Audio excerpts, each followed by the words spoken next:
Hello, come and make cactuses with me and my little glass helpers. Today I'm going to make 2 cactuses, which is a pretty standard thing in the 3D glass art repertoire. These 2 are going to be a star of 4 sides. I don't have a prepared pattern today, so I cut a piece of paper into the size of one side of the cactus and then I traced around it 4 times. I also cut out the arm and traced around that, and then I realized I didn't want both the same, so I just freeformed the other arm.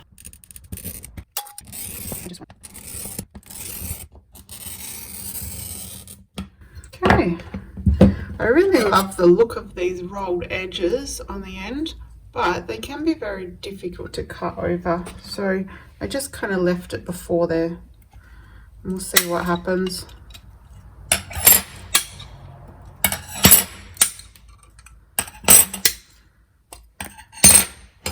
And as you can see, they've cut into straight lines without scoring them that whole way. So now I'm going to quickly score and break along all the other lines and just get those sides finished off. For these sides, the curves don't matter at all. I can do what I want, but I just want that general arm shape.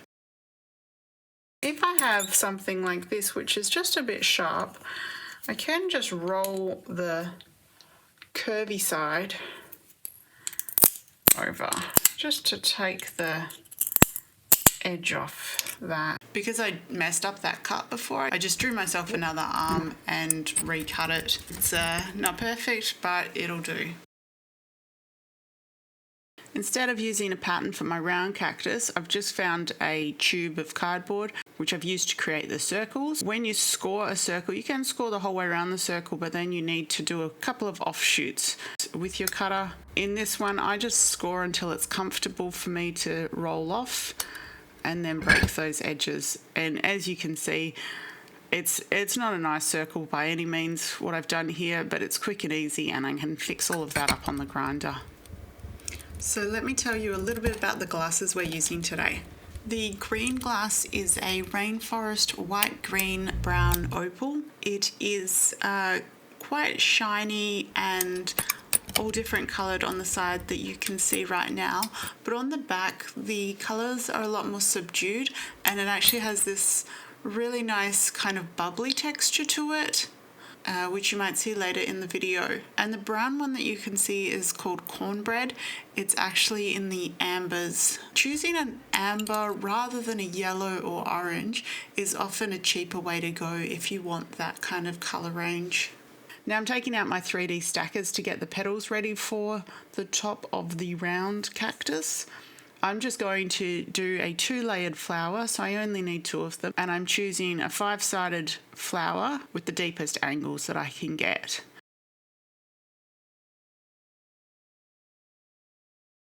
So I've pulled out the template and a lot of scrap glass.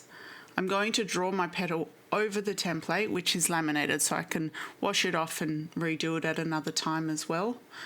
The important thing with using this template is that the pen goes to the sides at one point. You need the petals to join at the sides at one point, and so by getting to the black line, you're going to get that when you put them in the stacker.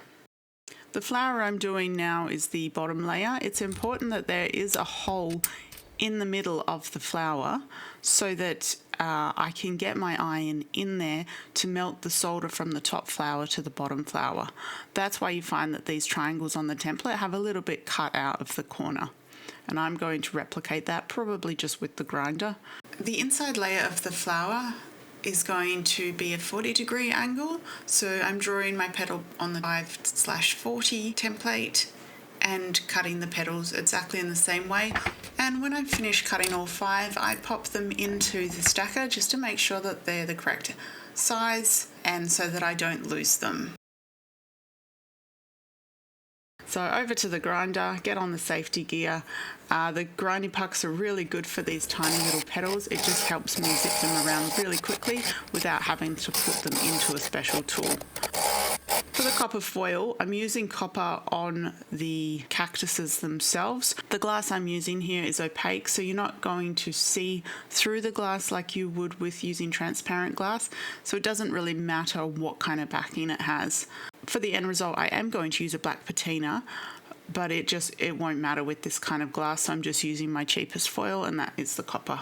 So for each one, I stick the first bit of the copper to the glass in the right position, and then I pull a length right to the end as far as I can go and stick it also in the right position, and then I just use my fingers to crimp it to the glass. And I'm going to do that for all of the cactus pieces and burnish them afterwards. So you don't need to worry much about the quality of the copper.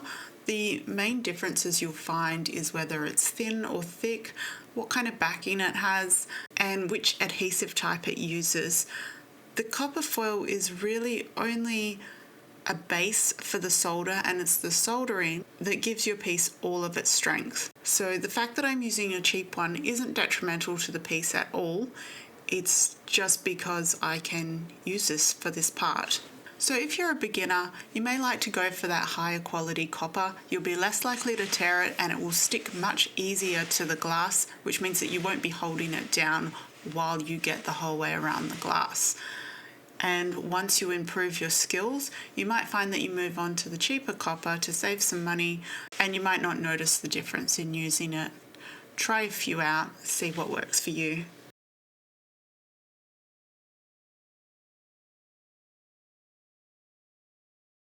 And I'm going to use the same process for these cactus sides, but I'm going to be a little bit more careful on the round bits. I don't want them to tear, and I have to really press down because that foil is going to fold over itself, and I need those folds to be very smooth. So we'll get to that with the burnisher.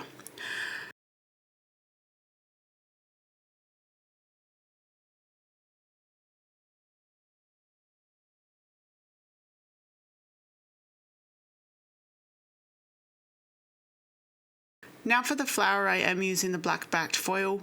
I'm using transparent amber pieces, a medium and a pale, I think. And we are going to see that black through it. So when I cover the flower in patina, I'll definitely see that if it's copper, and it will look a bit off, like you haven't soldered it correctly. And as I foil them, I'm just going to put them straight into the stacker because I don't want these pieces getting confused.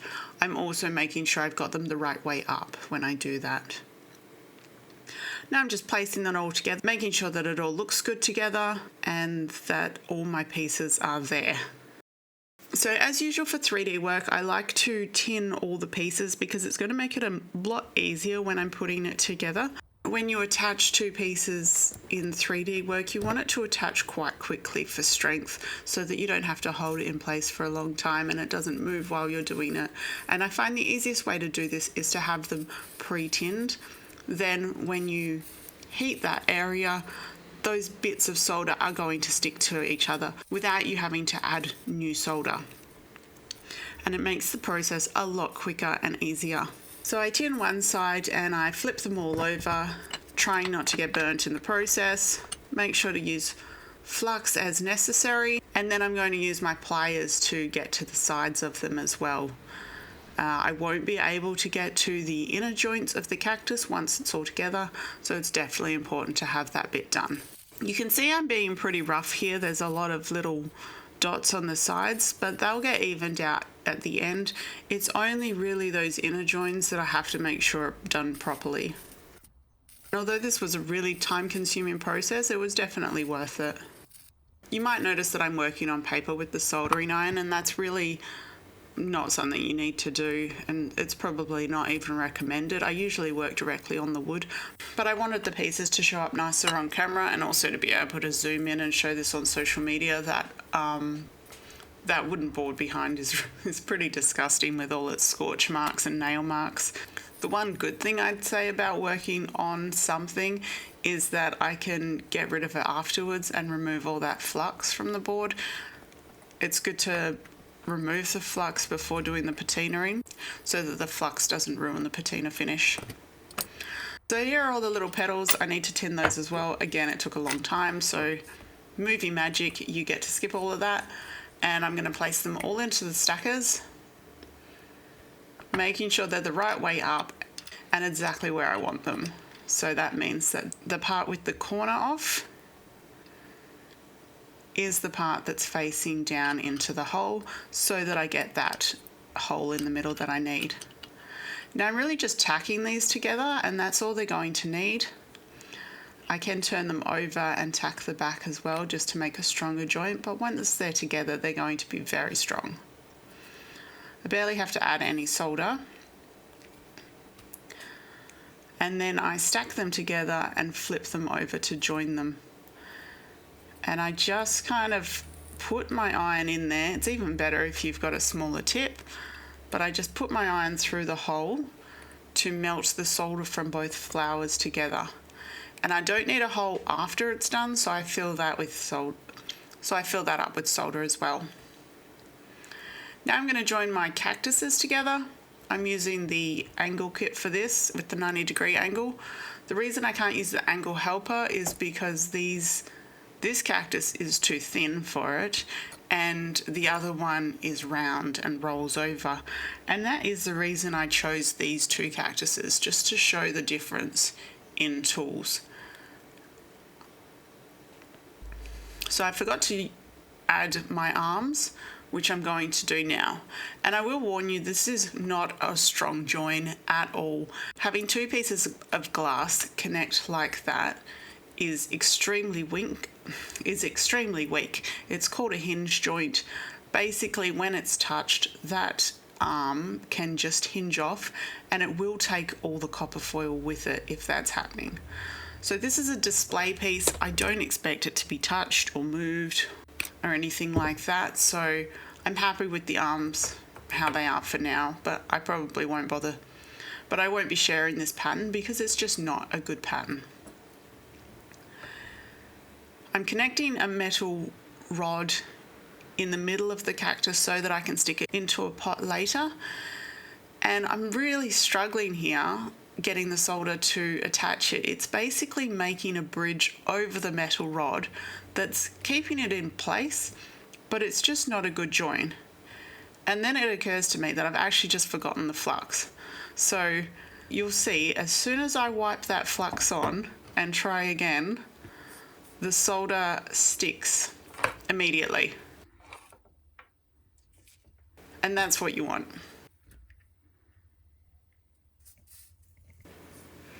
The metal rod that I've put in the cactus there, it's just a piece of copper.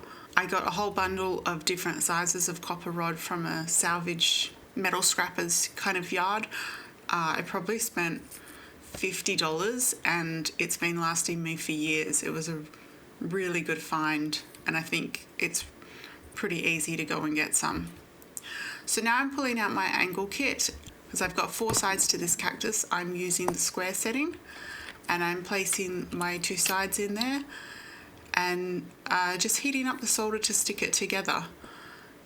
The solder's already on there, so it's really simple to do, but I do add a little bit of extra solder when it's needed. You'll notice there that the whole thing just stuck to the steel rod, so I used my pliers just to gently pull that off, and it came away very simply.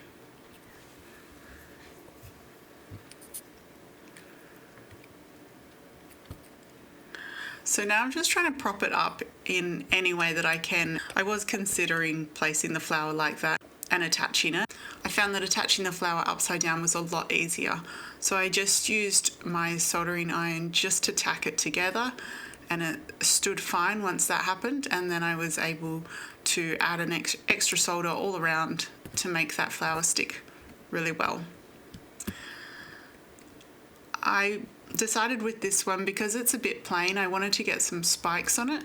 So I turned down the temperature of my soldering iron probably to about between 300 and 350, and that's enough so that the solder doesn't flow anymore. And then I just pull it up very quickly to get a spike out of the solder, and I did that the whole way around. Then I got these tiny bits of tinned wire, and I cut them to about 1 centimetre in length, and I attached them all over the cactus. I didn't do as many as I probably could have. I found this incredibly aggravating. So I just did a few on each side and called it a day at that. So after a good wash, which was really bad on my sponges because of how spiky this cactus was. I brought it back to the bench and started to patina it in the black. So I scrubbed the cactus all over with the toothbrush, just covering every little bit of silver, and then I moved on to the other one and did the same. The flower was a little more difficult to do. Getting the toothbrush into those petals didn't work very as well. I kind of dripped some on and just tried to push it in there with the bristles. I think using a paintbrush or something would be a lot easier. So these cactuses are going to sit in pots, which is why I've got the metal rod in the middle of them. I'm not going to tin the copper or cover it with the patina or anything because it's going to be fine as it is and no one's going to see it. So I bend the stems just to make them a bit smaller so that the cactus fits at the right height for my pots. And then I grab some white aquarium gravel and start filling in the pots. Now another way to do this is to use sponges or floral foam and fill the pot with that and then stick your spike into that and then just glue the pebbles on top. This will save you in pebbles, but I just have a lot of them. And then I glued the top of them with a clear glue so that they all stuck to the pot and stuck down on top. And that's just so that if the cactus topples over at some point, all the rocks aren't going to fall out and make a big mess. And after they're dry and in, I forgot that I hadn't polished them yet, so I squirted some polish all over and then wiped it as much as I could over, gave it a good buff. I waited for that to dry, gave it a good buff, and they were done. So I hope you enjoyed this video. I will do some more like it, but I will probably mix it up a little with some pattern tutorials and the like soon. Little glass helpers are available at Perth Art Glass and they deliver worldwide. Thanks for watching.